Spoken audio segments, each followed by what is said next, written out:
Post earthquake assessment তথা ভূমিকম্প পরবর্তী মূল্যায়ন আমাদের আজকের টপিক। দর্শক, আপনারা জানেন বাংলাদেশ একটি ভূমিকম্প প্রবণ অঞ্চলেই অবস্থিত।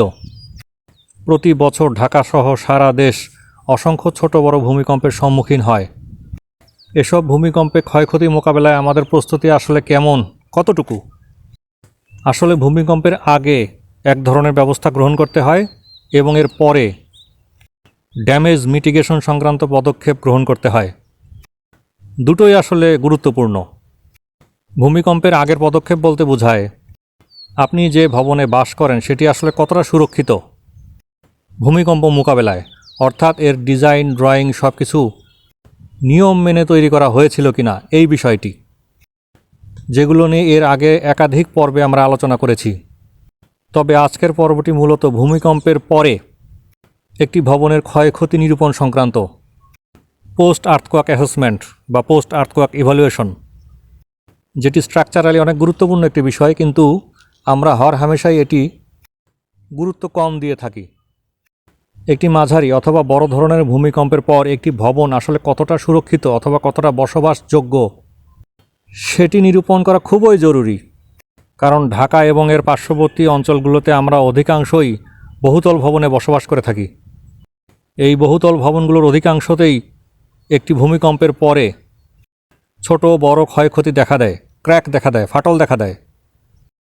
এই ফাটলগুলির কোনটি কতটা বিপজ্জনক তা অনেক সময়ই বোঝা যায় না। এজন্যই বিশেষজ্ঞ দল দ্বারা এই ভবনগুলি পর্যবেক্ষণ করা খুবই জরুরি।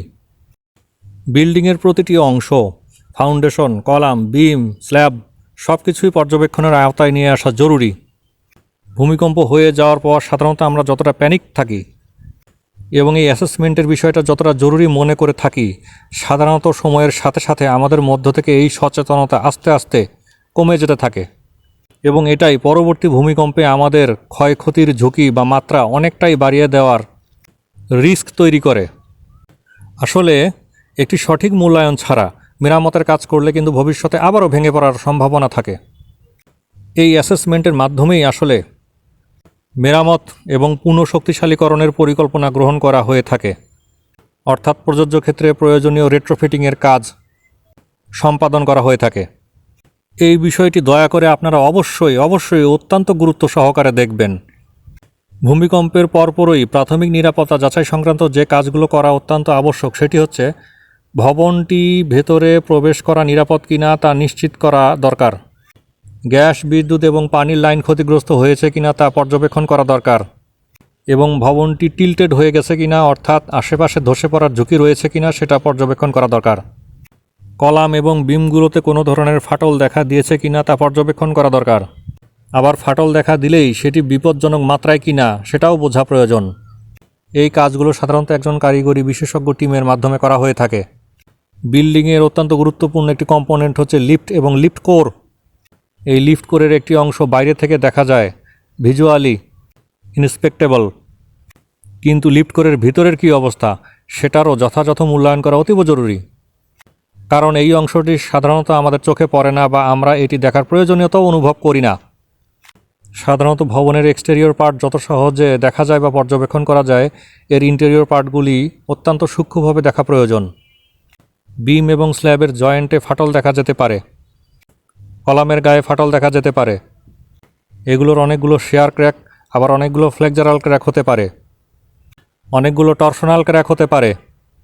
আবারও বলছি, এই ক্র্যাকগুলোর বিপদের মাত্রা বা ঝুঁকির মাত্রা আসলে কতটুকু তা অবশ্যই একজন টেকনিক্যাল এক্সপার্ট দ্বারা দেখানো প্রয়োজন। পোস্ট আর্থকোয়াক অ্যাসেসমেন্ট শেষে আপনার ভবনটি আসলে বসবাসের যোগ্য কি না সেই বিষয়ে কারিগরি দল যে মতামত দিয়ে থাকেন তা সাধারণত 3 ভাগে বিভক্ত। ভবনটি হবে নিরাপদ, সেফ, অর্থাৎ এর সামান্য ক্ষয়ক্ষতি হবে কিন্তু এটি ব্যবহারযোগ্য থাকবে। দ্বিতীয় হলো সীমিত ব্যবহারযোগ্য বা রেস্ট্রিক্টেড ইউজ। ভবনটিতে আংশিক ক্ষয়ক্ষতি হবে, এর মেরামত শেষে এটি আবার ব্যবহার করা যেতে পারে। আর তৃতীয়ত, এটি সম্পূর্ণরূপে অব্যবহারযোগ্য বা আনসেফ, অর্থাৎ এর গুরুতর ক্ষয়ক্ষতি হয়েছে এবং এটি ভেঙে পড়ার ঝুঁকি রয়েছে। জানমালের ঝুঁকি থাকায় এটি অ্যাবান্ডন ঘোষণা করা হতে পারে। দর্শক, আপনার ভবনটি কোন ক্যাটাগরির মধ্যে পড়ে তা অবশ্যই অভিজ্ঞ কোনো ফার্মের মাধ্যমে অ্যাসেসমেন্ট করিয়ে নেবেন। সব ধরনের রেসিডেন্সিয়াল এবং কমার্শিয়াল ভবনের পোস্ট আর্থকক অ্যাসেসমেন্টের জন্য ডেসক্রিপশন বক্সে দেখানো নাম্বার যোগাযোগ করুন। প্রকৌশলী আহসান।